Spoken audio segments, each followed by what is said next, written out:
Hello, my name is Dawna Poyner, and I'm a public health nurse for the Fairfax County Health Department. The CDC has expanded its coronavirus prevention steps to include wearing cloth face coverings that cover your nose and mouth. This measure is an important step when keeping at least 6 feet apart in public settings is difficult to maintain.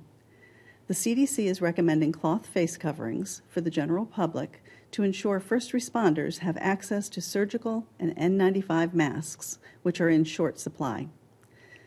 While this is a new virus, we are learning that some people with coronavirus don't have symptoms, yet they can still spread germs to others when they talk, cough, or sneeze.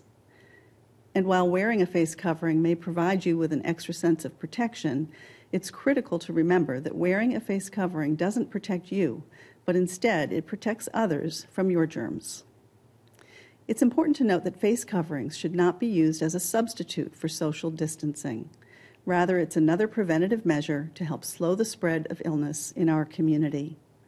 We must continue to keep distance from others, cover our coughs and sneezes, wash our hands often, and stay home when sick. There are a lot of online resources that show how to make a homemade cloth face covering.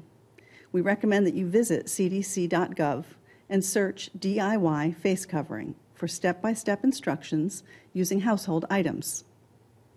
We recommend that you wear a face covering when maintaining 6 feet apart is difficult, which includes visits to grocery stores, pharmacies, and some work settings. It is still important to maintain at least 6 feet apart between you and the next person, even when wearing a face covering.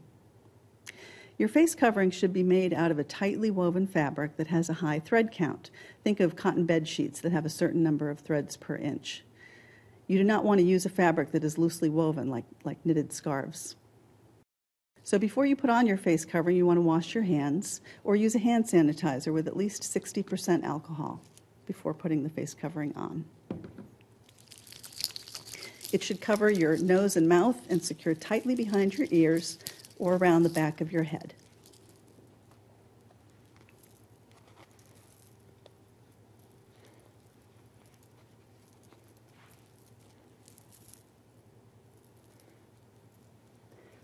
Be sure not to touch the front of it with your hands. When you return home, remove the face covering by the ties, being careful not to touch the front of it. Think of your face covering as underwear and drop it in the laundry basket.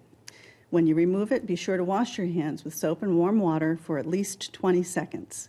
And never reuse a cloth face covering without first washing it in hot water and drying it on either medium or dry heat. Lastly, face coverings are not recommended for children younger than 2 or by anyone who has trouble breathing or is unable to remove it without assistance. To learn more about stopping the spread of coronavirus and to get directions on how to make your own face covering, visit cdc.gov.